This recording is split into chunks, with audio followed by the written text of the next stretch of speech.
I think one of the questions I got also, not just from other people, but with my team internally, with having so much focus the last couple of months Mm. leading up to launching Get a Clue and with Clue reaching its 1 year anniversary, I think I kind of merged my identities as Christelle and Clue Through Social. social. And then it came to a point where I was like, wow, all I do, my whole identity is wrapped around Clue at the moment. But I know that that's not necessarily who I am as I stand alone. Because at the end of the day, forming a company always starts with knowing your why. Mm-hmm. And you as a person, how you can share your identity to the world. Get a Clue. A Thinker's Podcast. Again. Morning. Good morning. So let's talk about that pilot. I got some feedback, which is nice, not just from people close to me, but I was also surprised that there were some not secret, more silent followers Mm-hmm. and even strangers that Mm-hmm. went out of their way to actually respond to how it went. So that means it worked. Our intention for doing this. Yeah, during our pilot, we briefly talked about branding, Mm-hmm. social media, and how it's important to really be, honed down and be consistent. Mm-hmm. We just winged it like everything in life. You kind of just have to dive straight into it, and that's what we did with the pilot. I think again, a lot of my fears surfaced. I think that's what happens when you put yourself out there. It's a very Yeah. vulnerable state You to you be were out in. there. Yeah, we both were out there. I think, of course, one of our goals is also to reach people because, Mhm.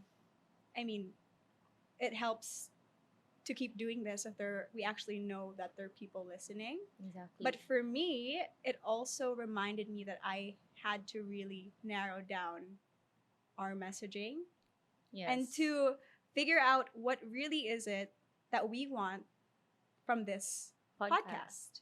Exactly, because like one of the few comments that I got was, "What's your intention for doing this? Are you clue social or are you thinker?" Because like my friends were a bit confused. Yeah. What? Why are you collaborating? So Yeah. yeah, so I had to explain to them, and yeah, during our pilot, we briefly talked about branding, Mm-hmm. social media, and how it's important to really be, honed down and be consistent. Mm-hmm. So I think that's what we're trying to do. Yeah, I think for this episode, it's exactly that. It also made me take a step back because I feel like in our pilot, I was on such a high on like being excited about finally doing something new, Yeah. and We at the were end both of the very day, nervous. nervous also, but also in a way I had to categorize the logical part of marketing versus the passion and the drive on my why with what I was Yes. doing this for. Exactly. And that draws us back to the idea of branding. Correct. So I think that's where we're going today with our Exactly. topic on branding. Yeah.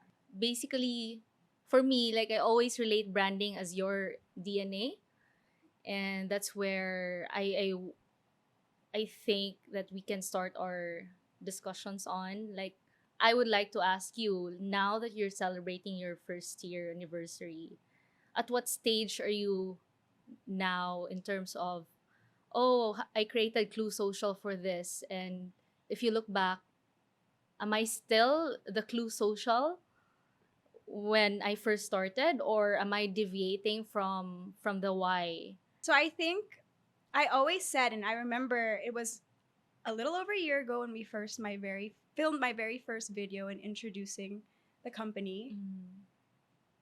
I always said that Clue was a consistently empowered version of me. Mm. So it's almost like it was a persona that I was building. So if I put it in a metaphor of being like an actor, it was definitely a character I was playing. So, not to say that that's also not who I am, but I like that version. So, Clue as a brand and Clue as a persona was something that I saw in myself and I liked in myself, but also Christelle as a person isn't consistently empowered. You know, she Yeah. is So human. Yeah, yeah. so Clue Yeah. Social is like your platform to, show the different side of Crystal, who's more extroverted because you are an introvert. Yeah. And exactly. And I Yeah. think, especially in the last couple of months, I have had to realign as, both of my profiles are public and very linked to each other. And I made Mhm. that decision from the very start because I knew it came hand in hand in building the trust of my clients because they wanted to know who I was also, right? In order to first hire Clue because I was the face of Clue and I Yes. still continue to be the face of Clue. But I found that in growing the company now, I will also have to explain more about not just Christelle as a face, but more of the brand too. Yes. It will come to a point where you will be very overwhelmed because, the brands would always, attach Crystal to Clue.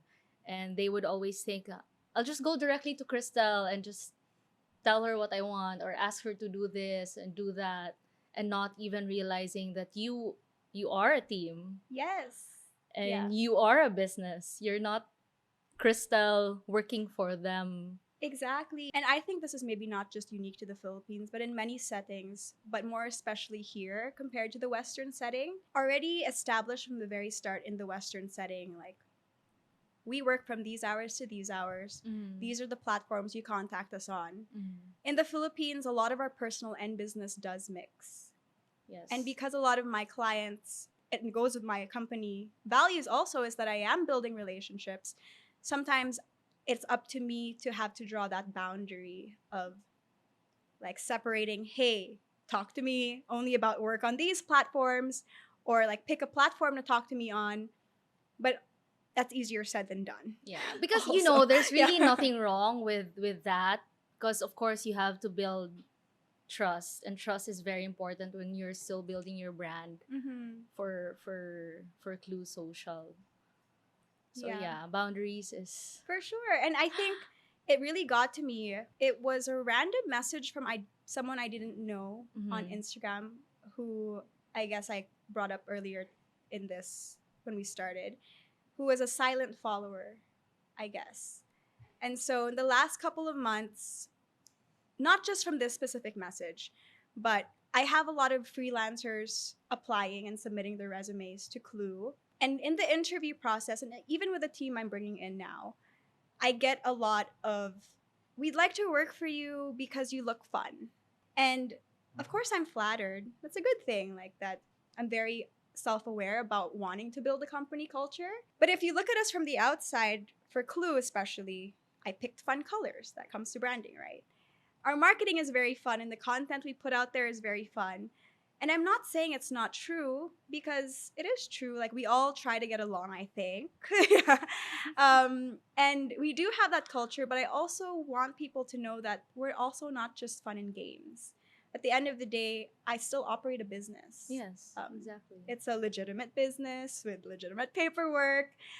So that's also where I want to slowly start to re-message and change the framing also.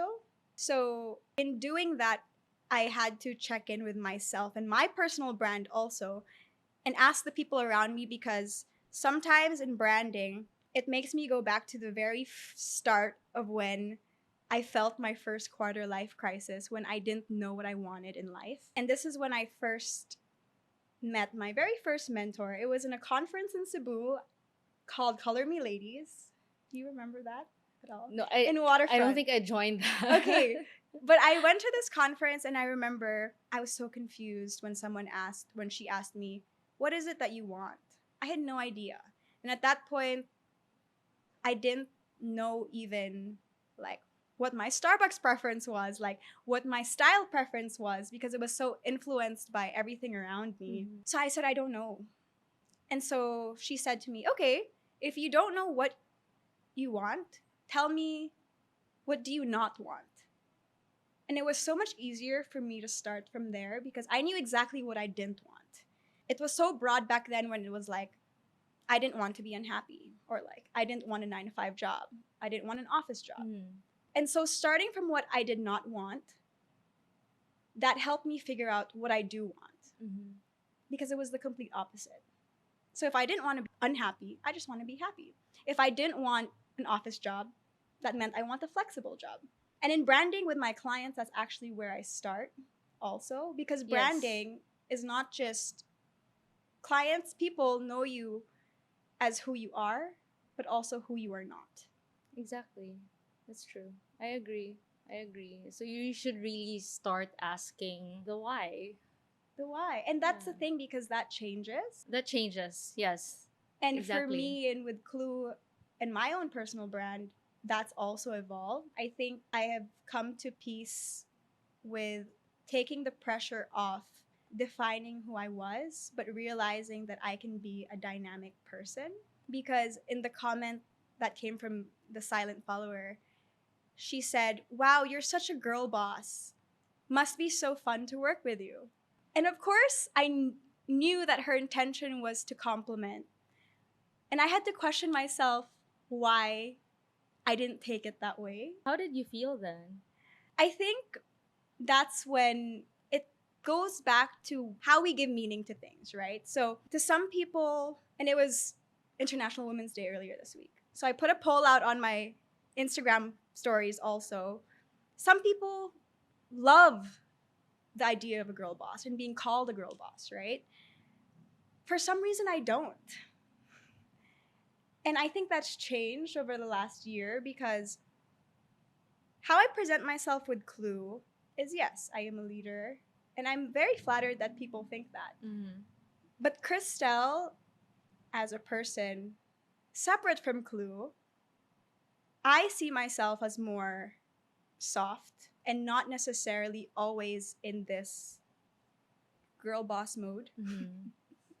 So I'd also like to somehow show not just other people, but show myself that I can carry and wear these many roles together. And I think that's why I asked you. I was like, what do you think about the role of being a girl boss? Well, if you were to ask me, honestly, I've been, as I mentioned during that pilot, I've been working in corporate for 16 years. So it has never really bothered me, honestly, because at the end of the day, I know what my value is and what my personal brand is. And that's why we were talking earlier before we did the shoot when the pilot aired.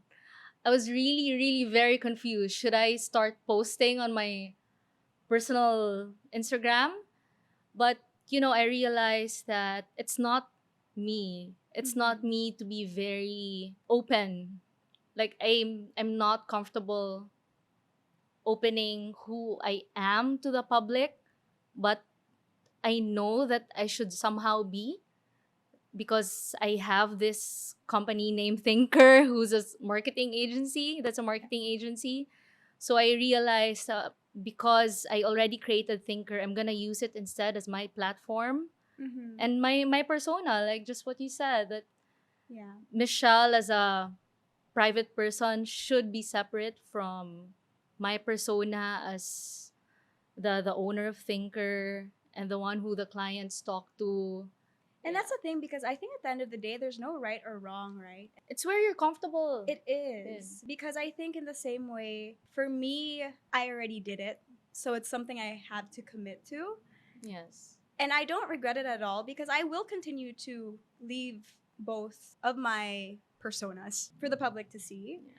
Because I also think that Christelle on its own, like my own personal brand, that is, I present the things I want to present in a very curated way still. Mm. And that is a part of me. And if you judge me based on just my social media, I would say that it does accurately depict a part of who I am, but not fully who I am. And I still super strongly believe that you can have a very public life, but still keep some things private. I agree. I completely agree. Yeah, because I do share curated things, and that's a thing. I think there is no such thing as no curation, because a no curated True. feed is still curated. The True. curation is not curated. Does that make sense? Yeah. You know, like, you're talking about persona, like, people might ask why you're talking about branding, but why are you talking about persona? Because, when you brand yourself, you have to think of your identity and the persona that you want to project Super.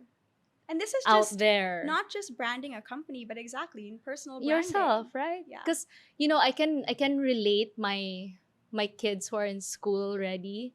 I notice that when they are in school, their personality is a bit different in the sense that they're trying to fit into their peers. Mhm. And I think as early as that, they're already starting to create who they are outside and who they are at home. And yeah, branding really starts as early as school age. It does. And that's the thing, I think, getting to know yourself, not just learning about boundaries, but for me, in finding and separating the two. Because in my head, I know how I separate it. It might not always be conveyed like that to the outside world. And that's why times like this, when I'm forced to have to think about it and put it into words, Mm, it's actually very helpful for my own direction, yes.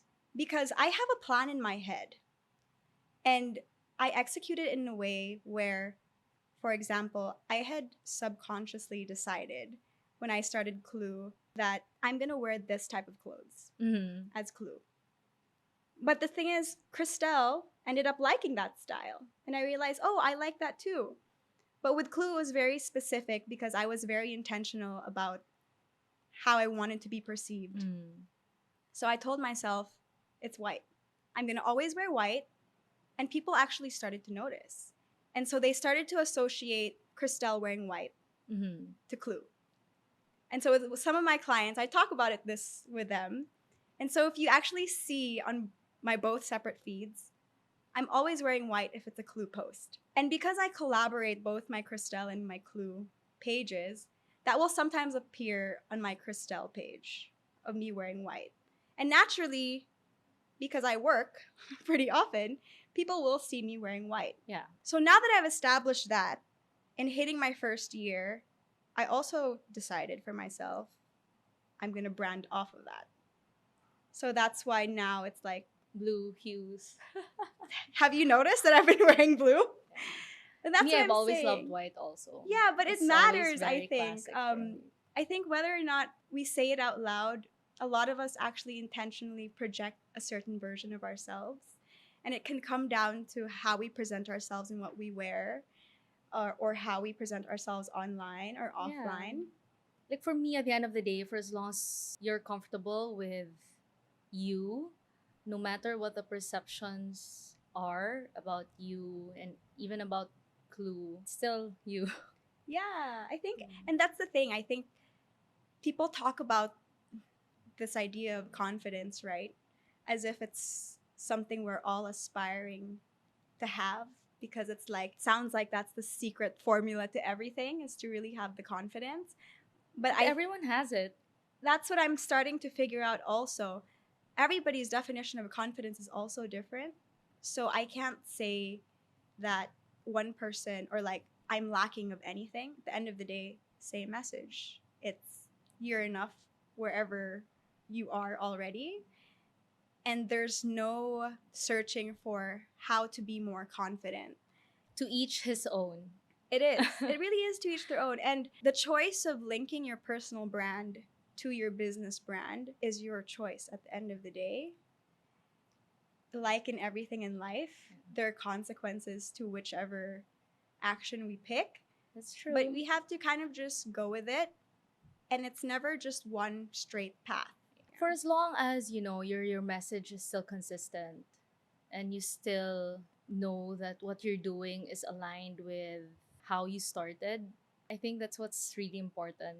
I think so. Consistency in your brand message. So, what's the message you'd like to convey with Thinker? I always said this, and even in our profile, for me, I want brands, our clients to see Thinker as their partner. We try not to push things to them like, hey, you should do this, you should do that, because that's why it takes a lot of time for us to really ingrain ourselves in the companies or with the brands that we work with, because being their partner, that means we want to grow with them and we want to make sure that their visions are being translated through the right messaging and the executions they're gonna do moving forward. So that's really what we want to be perceived as. Because personally, I think you already know that I'm a workaholic and I really try to give out the best that I can. Mm-hmm. And yeah, that's my private persona that I'm blending with my persona through Thinker, and the service. It's really the service. Yeah. And Yeah. being a partner. Yeah. That's so interesting how I think this comes together, and I think addressing earlier or some people's questions in their head about why we started this podcast, why this duo, and even thinking to myself and sharing with my team.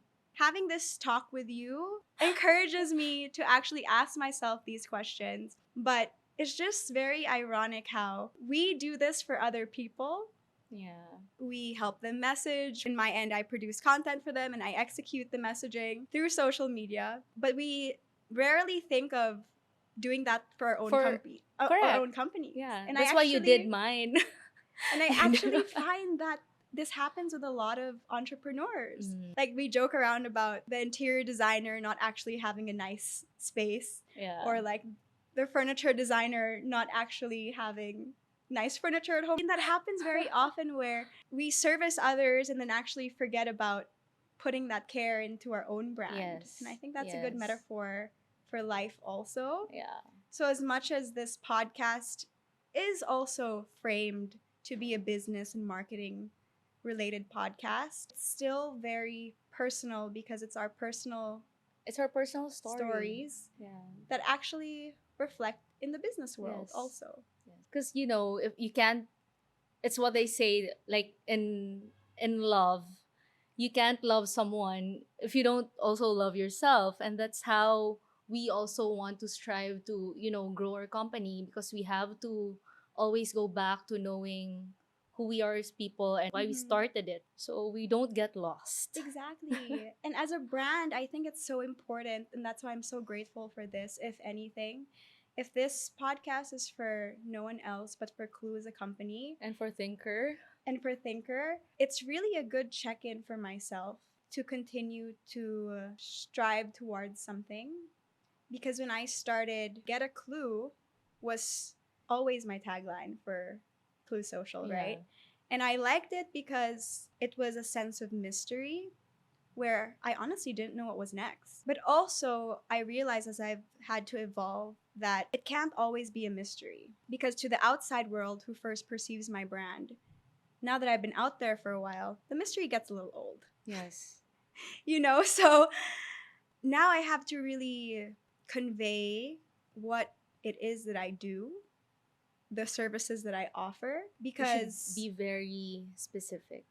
yes, and Yeah. this helps me be specific. You can't be everywhere.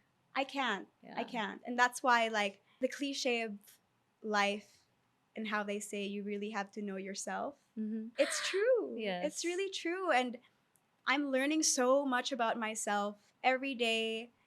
I'm learning things that I like, what I don't like. And if I look back to that little 21-year-old who I mentioned felt like she was going through a quarter life crisis, who didn't know what she wanted. So you already know what Starbucks drink to order. Oh, I change my mind sometimes, but I know my personal order. And that's the thing. I think now it's like my identity is not in pressuring myself to always figure that out. That's But true. now I am confident in my identity of I have a shadow side and I have this side that I can embrace fully. And that's who I am. Yeah. And I like myself for it. That's true. At the end of the day, how you work as Clue or how I work as Thinker is actually a reflection of knowing who we really are and, a reflection of our personal brand. And it's, I think, very important to know both. Because, like I said, there's no right or wrong. Mm-hmm. If one day we decide we want to completely separate, that's fine. Right. If you want to link yourself to your brand, that's okay too. Right. The nice thing is we hear so many different stories of success both ways. Mm-hmm. But there's not always just two options. There's always a third way, a fourth way, a fifth way to do it. And people constantly surprise us with their success stories. That there's not really a formula to success. There's no formula, but you can see that they're very consistent. Their identities are very strong and very clear. Yes.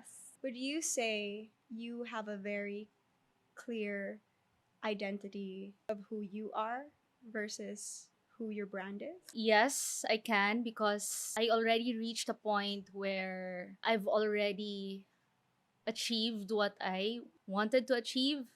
And I know first and foremost that I want to be a wife and a mom. And second, be an entrepreneur. So when it came to a point where I'm very ready and very confident that, hey, I can do Thinker already. So that's when I did it. But sometimes there's still that part of me that, I go through an imposter syndrome where, oh, can I do this? Or are my thoughts valid? Is my experience enough to be able to strategically help my clients? But yeah, I always go back to, yes, I know I can do it. And that's the thing. I think in the pilot, I touched on going through a phase of learning that I didn't need anyone's validation. Yes. And at one point, I was at that phase, but it's not a linear battle. There are some days where, as a human, I seek for validation still from the people closest around me and in doing what I'm doing with Clou. Exactly, because sometimes I do feel that imposter syndrome. And I think that's where, in having this podcast with you also, and having respect for you, not just as a person, but as a businesswoman, it's nice to have a different viewpoint also. And I think I messaged you about this one day where I was just like, I don't know why, going back to the idea of being a girl boss, for me personally, that's also something I want to aspire towards. Building a family for myself. So the idea of a girl boss to me is intimidating and the complete opposite to like the traditional idea of being a woman in society. So I think I put that pressure on myself to think that it's either one or the other. No, you can have both. Exactly. When I said it out loud, I was like, I'm so glad I told Mish that because I realized you're living proof of that also. Yeah. That we don't need to box ourselves in. No. And I think sometimes, especially, it's different for everyone, but gender roles have changed over time so much. And I'm so thankful that I live in a generation where women's roles have also evolved in a way that we are seen in the light of being professional, also being nurturing. Yeah. But now it's in defining which one of those roles Christelle wants for herself. And that's very different from what any other person wants. Just know your priorities. That's all I can say. Yeah. And it's nice because I lead a team also now of I feel like I am their mom. And I told them this, but I care so much about my team that with them also I also get different perspectives and we are able to have these conversations within the workplace. And it starts there first, where we talk about their opinions also on how it is working in this generation in the work from home setting versus the corporate setting. And in the same way, I'm saying that roles have changed in society with genders, roles have also changed in the workplace, where it's a little more flexible, So much traditional more settings flexible. versus, I don't know if you can call it a more modern setting. Yeah. And there's always going to be pros and cons to both. And it's always going to be a battle of, wow, comparing how it was back then to now. And we rant to each other sometimes also about how that's changed. Yeah. But the core value in that is really people are now motivated differently. And we just have to, instead of fight the system, adjust to it. Or else you'll get swallowed and might have a hard time coming out of it anymore. And I think So- being a boss and a leader these days, it takes not just consistency, but flexibility. At the end of the day, it's really knowing your limits, knowing who you are. It's really just that. So I'm excited because as we continue to unravel who we are, not just in front of this camera and the world, but in front of each other. Yeah. Because I'm constantly getting to know myself also. And even with you, I'm getting to know you through this podcast. As much as we have a relationship outside of this, Yeah. a lot of our relationship is also presented. Mostly work related. Exactly. It's always work related. So it is possible to actually still draw in the more human side to our work environment. Yes, I agree. Would you say that, because see, the thing is, we haven't walked in anyone else's shoes but our own, right? And so I also can't speak from your shoes where you've worked in a corporate environment Mhm. for so long. In that work setting is very different. To be an employee working for someone and now to be the employer is also different. Yes. It's very different. Very challenging at first. When you said earlier that you're still trying to get to know yourself better, well, through doing Thinker, I'm still trying to also understand where else can I go and how Mhm. far can I still go in my capacity as an individual and as a professional at the same time. It'll be good Yes. to explore that in future episodes also. Yeah. And I'm looking forward to our next episode. I am too.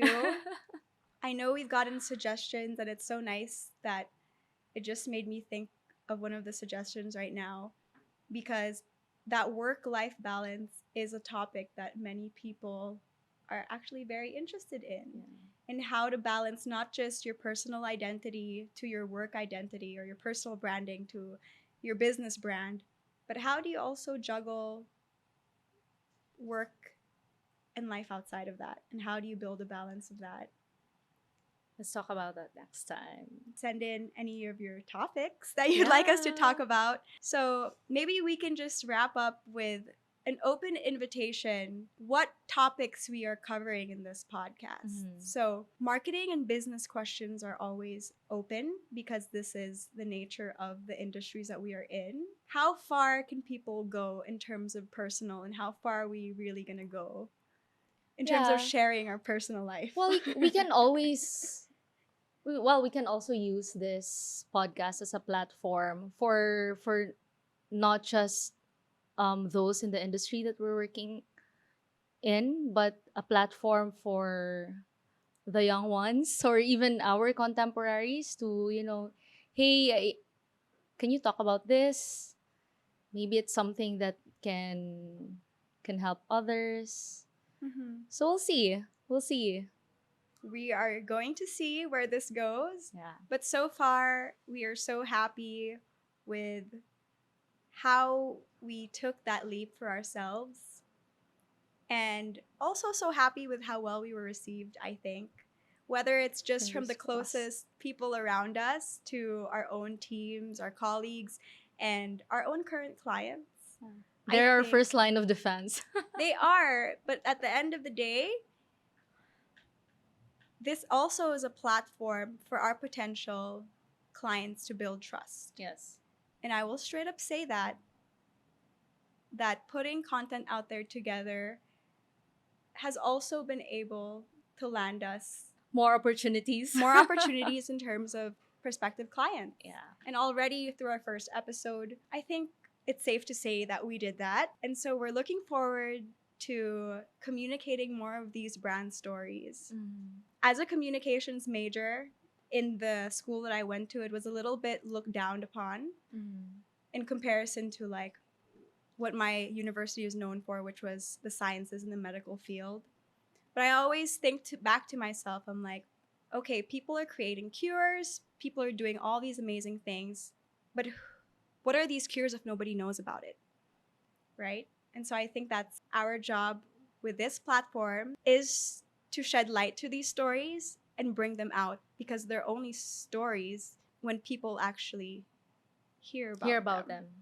Correct. So this is the thing. I think people also wonder, right? Like, so are Clue Social or Clue Media Production and Thinker Co.